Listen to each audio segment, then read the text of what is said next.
கூலி திரைப்படத்தோட வெளிநாட்டு உரிமை இத்தனை கோடியா? கண்ணப்பா திரைப்படத்தை பார்த்து பாராட்டியிருக்காரு சூப்பர் ஸ்டார். ரெட்ரோ திரைப்படம் 5 எபிசோடா வரப்போகுதா? வாங்க என்னன்னு இந்த வீடியோல முழுசா பார்க்கலாம்.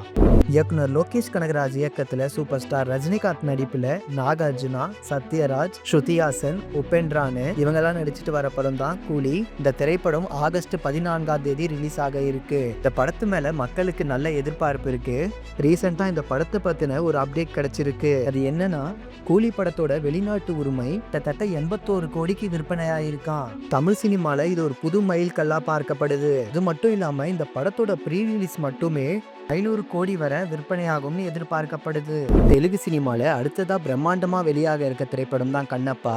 இந்த திரைப்படத்துல விஷ்ணு மஞ்சு, பிரபாஸ், மோகன்லால், சரத்குமார், அக்ஷய்குமார், காஜல் அகர்வால்னு ஒரு பெரிய நடிகர் பட்டாளமே நடிச்சிருக்காங்க. இந்த திரைப்படத்துக்காக ஆர்வமா காத்துக்கிட்டு இருக்காங்க ரசிகர்கள். ஏன்னா இந்த திரைப்படத்தை வரலாற்று நிகழ்வை வச்சு படமாக்கி இருக்காங்க. சமீபத்துல இந்த திரைப்படத்தோட நடிகர் விஷ்ணு மஞ்சு சூப்பர் ஸ்டார் ரஜினிகாந்துக்கு இந்த திரைப்படத்தை திரையிட்டு காமிச்சிருக்காரு. அந்த திரைப்படத்தை பார்த்த ரஜினிகாந்த் விஷ்ணு மஞ்சுவை கட்டி பிடிச்சி படம் நல்லா வந்திருக்குன்னு சொல்லியிருக்காரு. இந்த விஷயத்தை அவர் எமோஷனலா பதிவிட்டு இருக்காரு அவரோட சோசியல் மீடியால. நடிகரா 22 வருஷமா சூப்பர் ஸ்டார் ரஜினிகாந்த் சொன்ன இந்த வார்த்தைக்காக காத்துட்டு இருந்தேன்னு நடிகர் விஷ்ணு மஞ்சு சொல்லியிருக்காரு. இயக்குனர் கார்த்திக் சுப்ராஜ் இயக்கத்துல நடிகர் சூர்யா நடிப்புல பூஜா ஹெக்டே இவங்க நடிச்சு மே 1ஆம் தேதி ரிலீஸ் ஆன திரைப்படம் தான் ரெட்ரோ. இந்த திரைப்படம் மக்களிடையே கலவையான விமர்சனங்கள் தான் பெற்றது.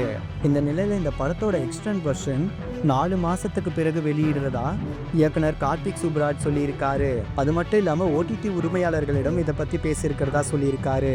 ஒரு எபிசோட் 40 நிமிஷம்னு 5 எபிசோடா வெளியிடுறதா சொல்லியிருக்காரு இயக்குனர் கார்த்திக். இந்த விஷயத்தை பற்றி உங்களோட கமெண்ட்டை எங்களோட ஷேர் பண்ணுங்கள். இது போன்ற இன்ட்ரெஸ்டிங்கான தகவலுக்கு ஃபில்மி ஃபாக்ஸ் சேனலை மறக்காமல் சப்ஸ்கிரைப் பண்ணிடுங்க.